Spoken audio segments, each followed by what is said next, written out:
Hi, thank you so much, Michael, and thanks to Books Are Magic for hosting us. I want to thank everyone at Feminist Press for believing in this project and ushering it into the world. And thanks also to my agent, Rach Crawford, who supported this project from the get and has been so wonderful the whole way through.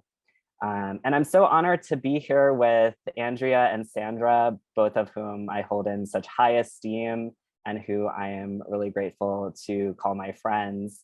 Andrea and I were both in the same graduate fiction writing cohort at Temple from 2005 to 2007. Sandra was our teacher for one of those years. Sandra was a visiting prof who brought so much to the program.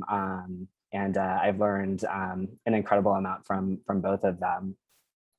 And they've also seen this project in its very, very early stages. So we'll talk a little bit about that, I think, in the conversation. So as a little bit of an icebreaker, I thought we could start by talking, just by sharing where we're calling from. And I invite the audience to participate in this as well.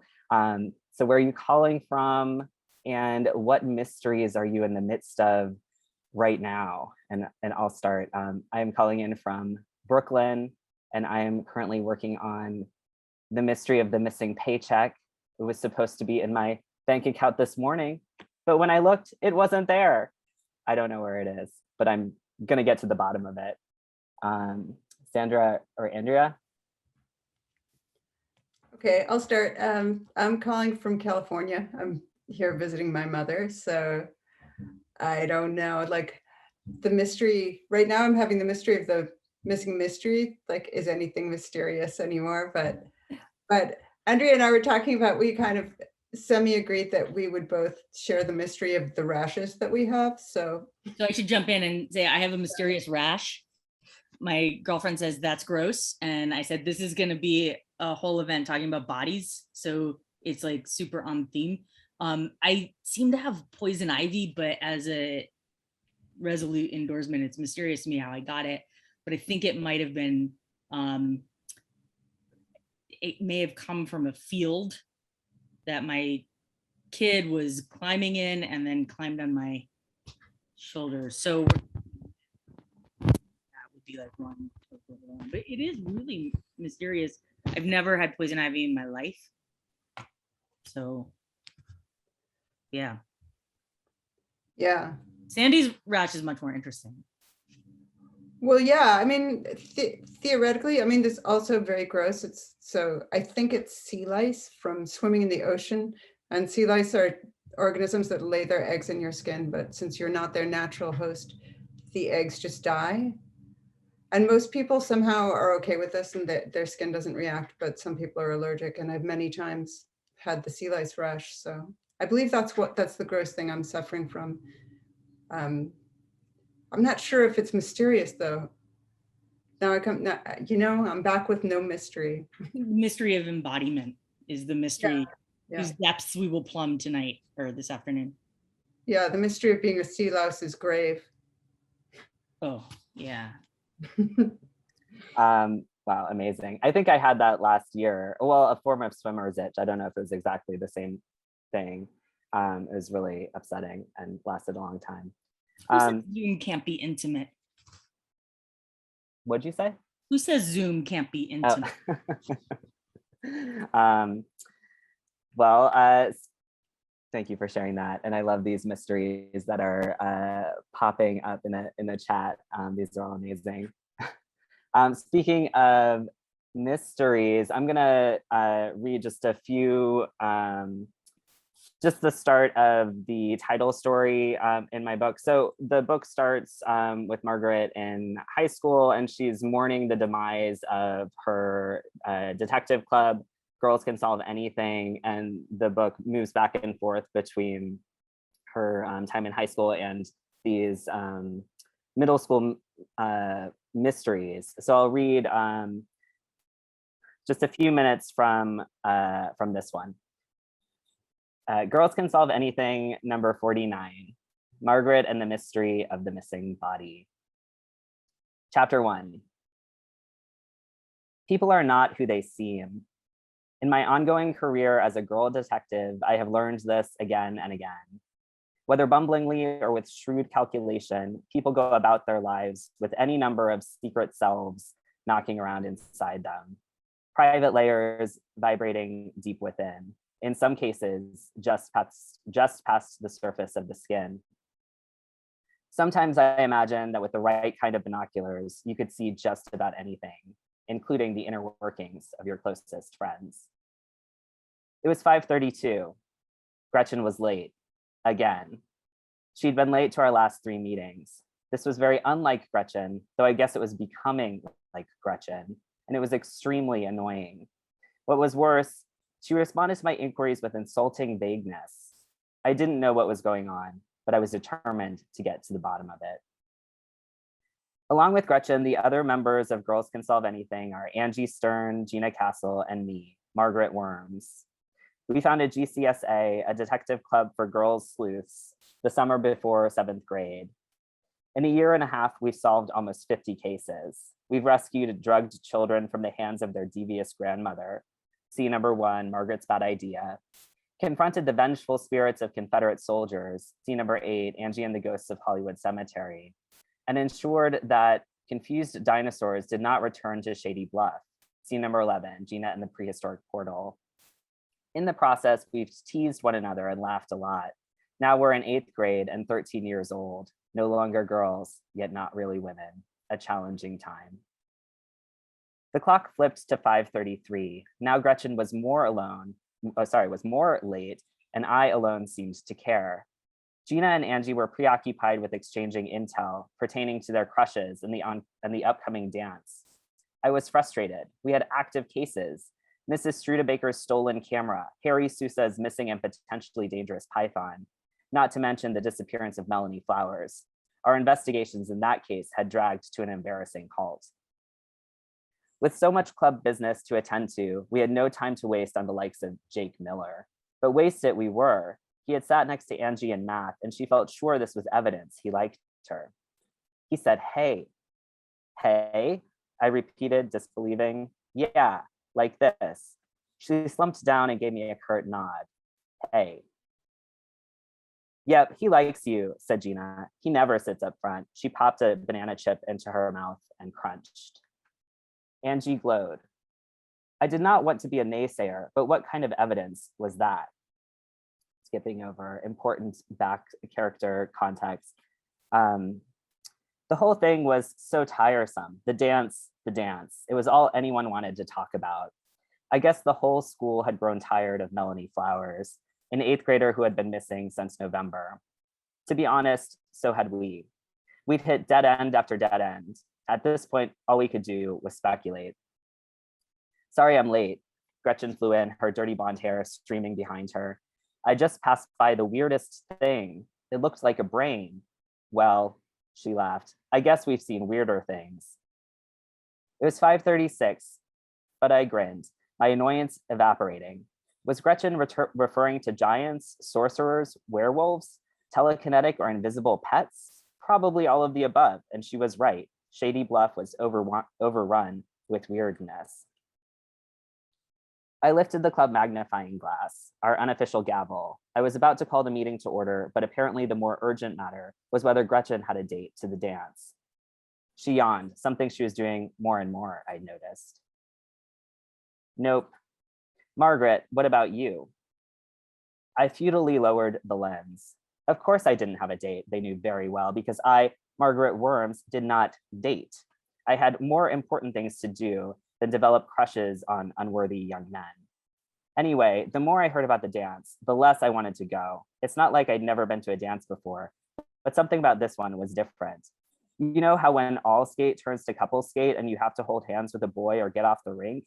That's bearable because it only lasts a few minutes. 8th grade was starting to feel like couple skate all the time. Was this what the future looked like? Couples galore? "Can we talk about club business now?" "You have to go," Angie protested. "It's our last middle school dance." I was about to hurl our club notebook at the floor when we heard a thump on Angie's bedroom door. Sounds like we have a client. Gina jumped up to get it. Huh, isn't that strange? She'd opened the door to discover there was nobody there. Just as she was about to close it, we heard a squeaky voice say, down here, down here. We looked down and sure enough, there was our client. But you won't believe what kind of client it was. Guess what kind of client? I'll give you a hint. It wasn't a full person. Are you guessing? Okay, fine, I'll tell you. It was a brain, a pink wet brain that was drooling all over the green carpet. We gasped in shock. Hello, I said, welcome to Girls Can Solve Anything. Please come in, how may we help you? The brain inched forward and squeaked, thank you. It took a long time for her to move inside enough for us to close the door, but finally she did. What brings you to our office? I asked brusquely. The brain sighed. Well, girls, it may sound strange. Oh, I lost my accent, sorry. Well, girls, it may sound strange, but you're probably expecting that from my lack of physique. She let out a crazed giggle. I seem to have lost my body. Can you help me find it? Angie, Gina, Gretchen, and I exchanged glances. We'd never handled something like this before. I'll stop there. Oh my God, dude. I have to just say this, that I knew you when. My very first fiction workshop was with you, and I actually found the first letter I ever wrote to you about the project that turned into this. Can I just read you one part of it? I would love to hear this. Yes. You see how wrong I was. What'd you say? You'll see how wrong I was. I said in this letter, which I'll send you later, I am actually hesitant to recommend a single change, as it would be terrible to upset what is working. I said that in 2005. And the thing that's so weird about this is I've read multiple drafts of what became this novel, and I really love to hear you talk about that process. But for me, every single draft I read, I was like, you can't change it. It's perfect. And then you would rewrite the whole thing. And I would be like, you can't change this, it's perfect. And I want them all. Can you talk about the iterative process of writing this book? Sure. Yeah, and thank you so much, Andrea. And of course, I feel the same, having seen Paul developed, Paul Takes the Form of a Mortal Girl developed over years and years. But yeah, I think the first draft I wrote was for Temple's, graduate program. It was my thesis, I guess that's what we called them. And it was really very much indebted to Kathy Acker's Blood and Guts in High School, really a derivative of Blood and Guts in High School. And kind of, those of you who are familiar with that book, it's so much about the problem of women's sexual desire. And in my project, I kind of like took out all of the sexual desire and replaced it with hunger. And it was really a book about the eating disorder as like a social problem. And then, I don't know, I had to put it away for many years. And I would keep going back to it and try to revise it. And I rewrote it like so many times in so many different versions.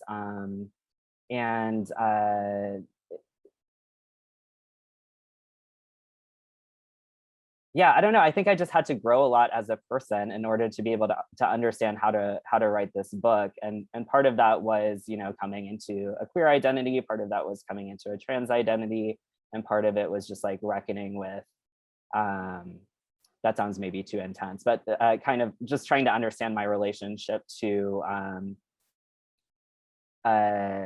like not just eating disorders as a problem or experience, but also like these genres of girlhood, like these genres that I grew up with that were so formative for me. I had to really give myself permission. Well, first I had to give myself permission to, this is getting very personal, to take testosterone, right? Because I was like, I can't be trans. I'm like so obsessed with girl stuff, like all of this girl stuff I grew up with. I just like couldn't let it go. And then I was like, once I did that, then I had to give myself permission to like return to this book and all of these genres, and like this, you know, experience of girlhood that was like so important for me. Yeah, I mean, there's a lot more I could say about that, but I feel like that's enough for now. I just want to jump in because you're kind of sliding into my territory here, where,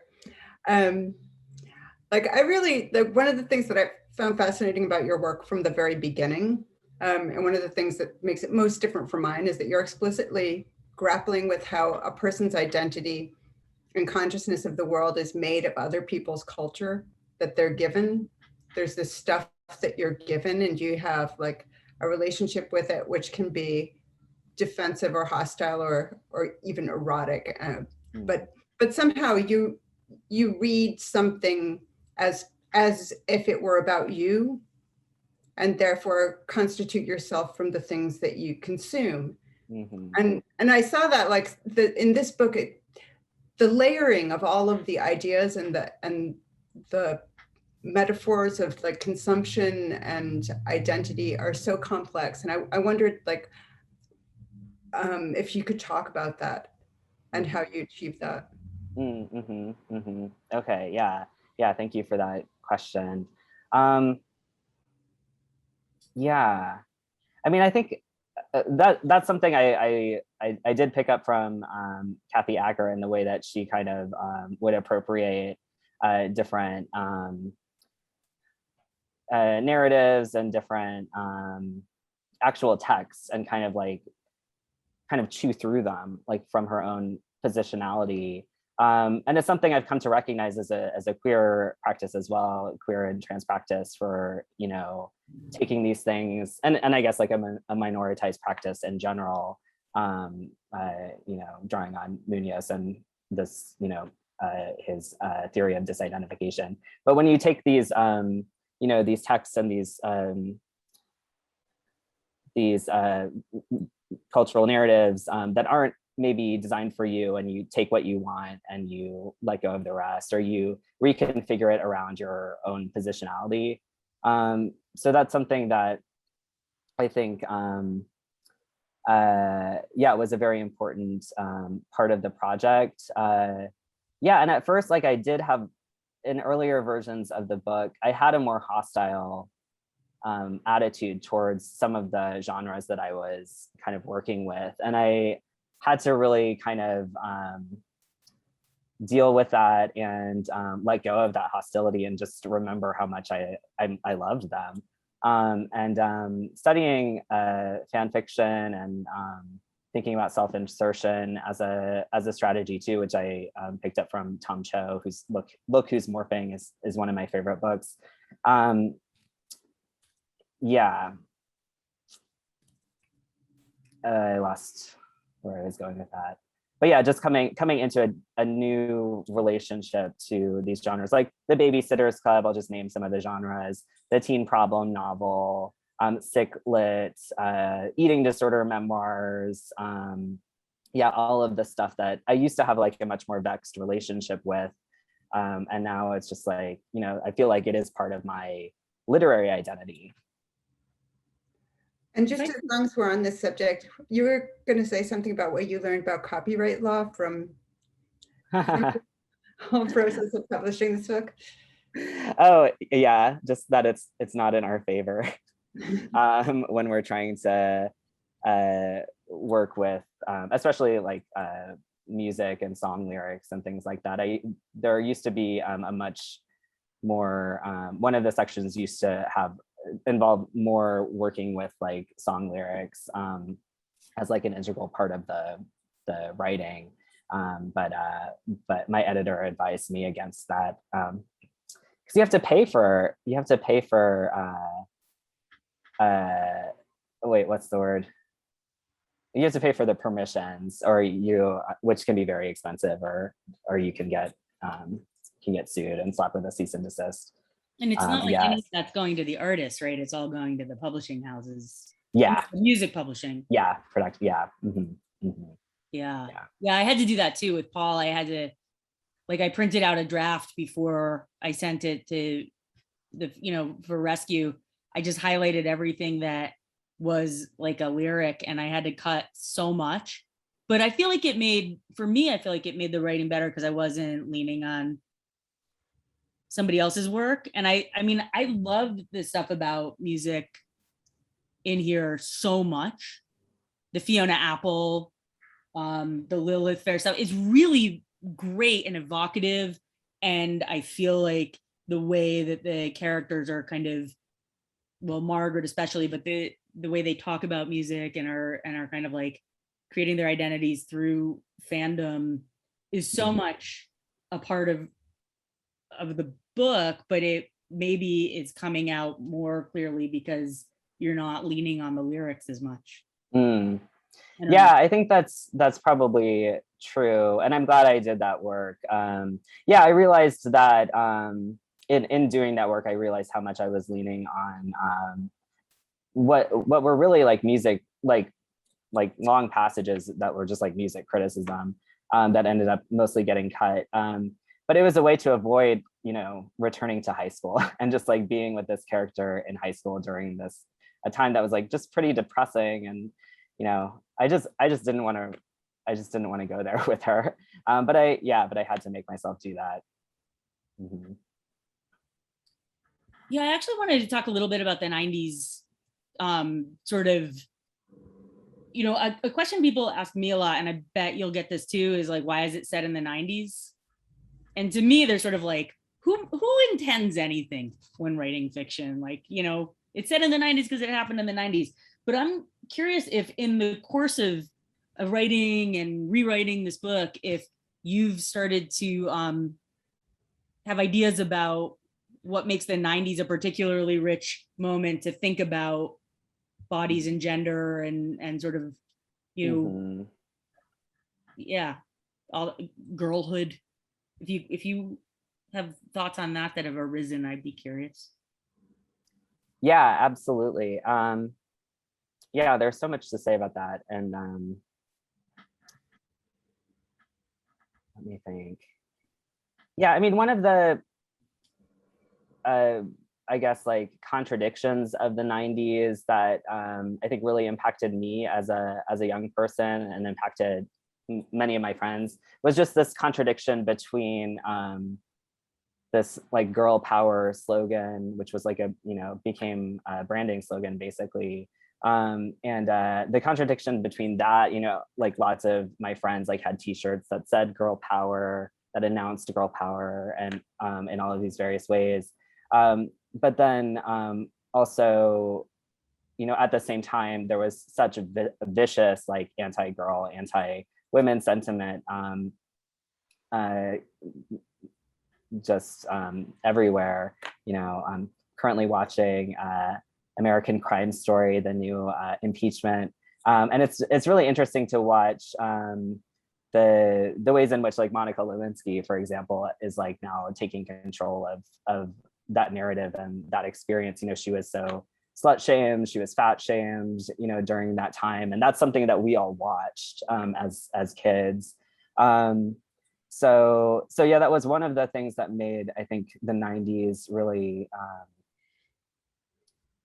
just like difficult, I guess, for those of us who came of age in that period. And then, yeah, eating disorders were everywhere.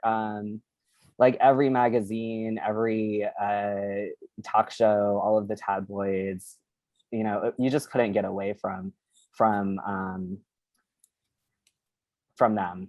Yeah, so I feel like there's something particular in the 90s to the 90s in relation to just kind of like eating disorders as a collective, problem, I suppose.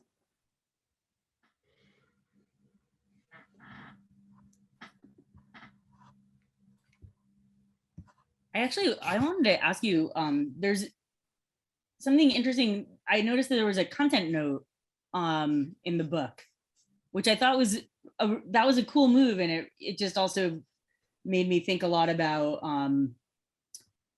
how excited I am to share this book with other people. And then I saw the content note that the book explores body management practices commonly known as eating disorders. I wondered if you could talk about that. That was cool to me. And I felt like I was once again learning from you. And also I liked that you had a content note because I thought, oh, this really, I don't have to, like I can give the content note, but it's also there, when I hand this book to my students or whoever I recommend it to. And I don't know if you could talk about that decision and also that interesting phrase. Well, I ended up cutting the content note from the I'm gonna ARC. copy it then when I. Oh shit! I have the proof, uncorrected. Sorry. Yeah, I don't know what to say about that, to be honest. Like, it seemed like the right decision at that time, and then I just reversed course. It felt like it was putting, just like putting a framework on the book that I wasn't sure I wanted. Huh. Yeah. Oh man, I feel like that was like okay. an inadvertent hardball. But yeah, I feel like I'm really focusing on like the eating disorder aspect, the body management practices commonly known as eating disorders in this conversation, just because it was such a huge part of like early drafts, and you two both saw those early drafts. But in fact, like the book is really a lot about friendship and broken friendships, failed friendships, the importance of finding friendship and community in coming into fuller selves. So yeah, well, I would also say it's like about I don't know, I don't know if this is the right tone, but it feels like it's a lot about also like healing and self-love. And like I finished this version of this book. And I thought, wow, like I just felt so moved, and like it felt like such a tonally like integrated, powerful, moving, like kind of like life affirming. Is that aesthetically? I hope that's not aesthetically too much. It was very moving. And I did feel like this stuff about friendship was really salient, and the queer and trans narratives felt like all part of that, I don't know. The stuff about friendship was really cool. Yeah, thanks. Yeah, I think one of the things that was really important to me in thinking about like the arc of the book was to, I guess, well, so one way of thinking about the arc of the book is that the book kind of comes of age with its protagonist, like the genres and styles kind of grow up around Margaret, and and it's like they kind of help her to grow up too. But also there is this reprisal of the girl group narrative, now kind of converted into a more mixed gender friend group narrative near the end. And it was really important to me to not abandon that friend group narrative, which tends to be kind of like I guess associated with like more juvenile fiction, or at least that's like the provenance in the book, like babysitter stuff.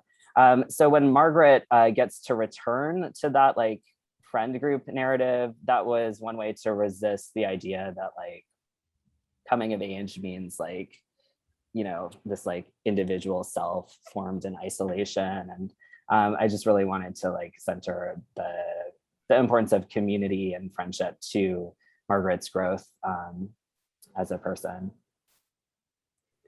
Just before we go to questions, I have questions from our audience. Could you talk a little bit about the way the point of view and the voice evolves during the book? Because that was the thing that I found sort of sneakily moving, is how Margaret, just her voice appears in this clarified way at the end, and or their voice appears in this clarified way at the end.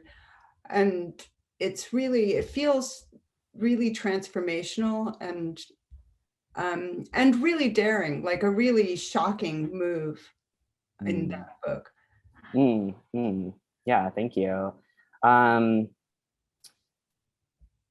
Yeah, so the book starts off in third person in these high school scenes, and then we get introduced to Margaret as a 12-year-old when she has this like vibrant, like confident, really bossy first person. And then it kind of moves back and forth between those points of view.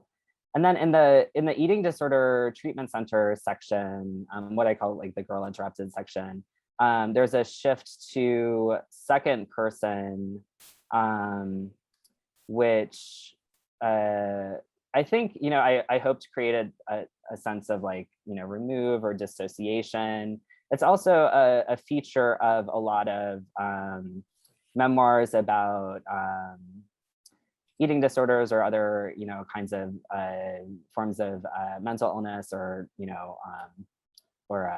just like illness in general, where the narrator, the writer will shift into second person as a way to create distance or remove or a feeling of dissociation. So that was part of where that shift comes from. But yeah, I'm glad you felt the point of view shifts were sneaky. I feel like they're so obvious and kind of cheesy when you say them out loud. But I hope that, the transitions are effective. Yeah, I did not find it obvious or cheesy at all. No, I thought there's like nothing obvious or cheesy about the book. It's amazing to me. Also, there's this really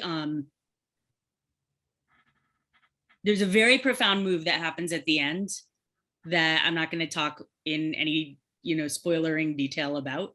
But I had that feeling, which I've had with your work over the years many times, which is like, oh my God, I can't believe you just did that. You can't do that. And then it just like this sort of sense of like, I don't know, it's like movie magic or something, like, wow, this is like really bringing everything together in a way that I didn't think you could just do. So everybody's gonna have to read it to see what I'm talking about. If you've got questions, this is a great time to pop them in the Q&A and then I will read them, or you could pop them in the chat, and somebody just did. And I'm gonna ask, this is Mage's question. Did you struggle at all with the straight/cis gaze, or with its potential effect on some people's understanding of the perspective? Yeah, that's a really, really thought-provoking question. Thank you.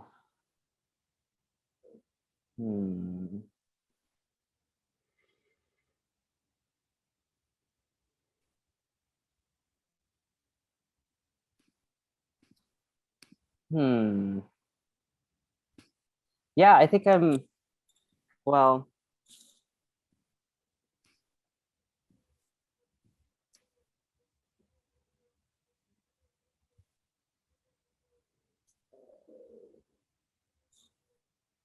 just thinking this through. Some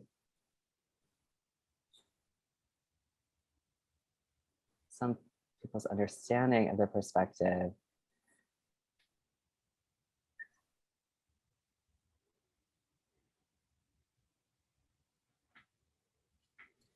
Maybe not so much perspective, but certainly I did worry that like some of the ironies of the book might not be evident to straight cis readers. I feel like there's a lot of irony and like camp in the book that might not be super evident to a straight cis reader. But yeah, but I guess we'll see. I guess we'll see how it reads to folks. I actually want to I'm sure other people have questions that they're going to pop in the Q&A or the chat, but just to kind of build on that, which I think is a really interesting question. Did you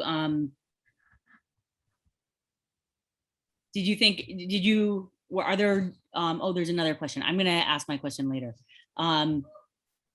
because other people have really good questions. Let's listen to this from Amanda. I was interested in what you had to say about the hostility you had to work through towards specific genres. Can you say more about which and why?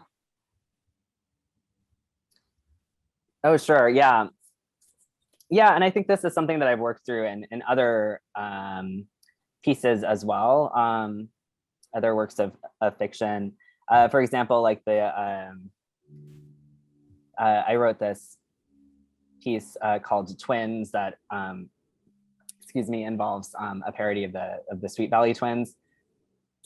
And especially with that piece, like at first, the way I was approaching the source text, the Sweet Valley Twins, was with a lot of just like meanness, you know, and just, you know, trying to call out like, you know, how I mean, I don't think it's like a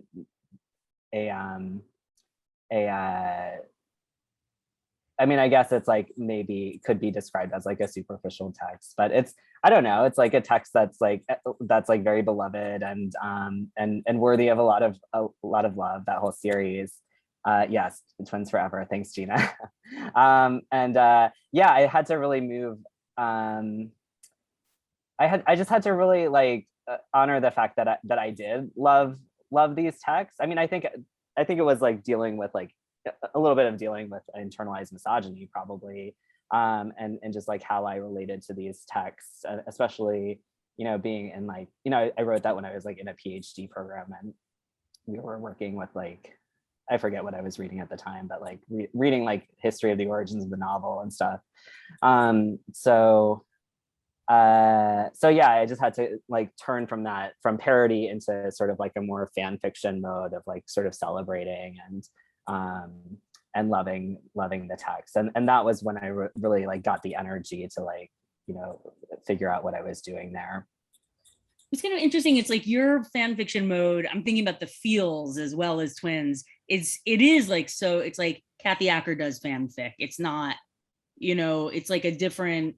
It's really taking. I often think about the work you're doing with fan fiction as like fanning fan fiction, you know? Oh yeah. Right. Yeah, totally. And now I'm just gonna like fan out on Gina Abelkopf, who had a question in the chat. So we got to ask that. Megan, can you talk about the music that you were drawn to as a queer youth and whether you listened to any of it as you went back to the 90s in your book? And if so, what was useful about music as a way to connect to the time period? Ooh, I love this question. Thank Really? you, Gina.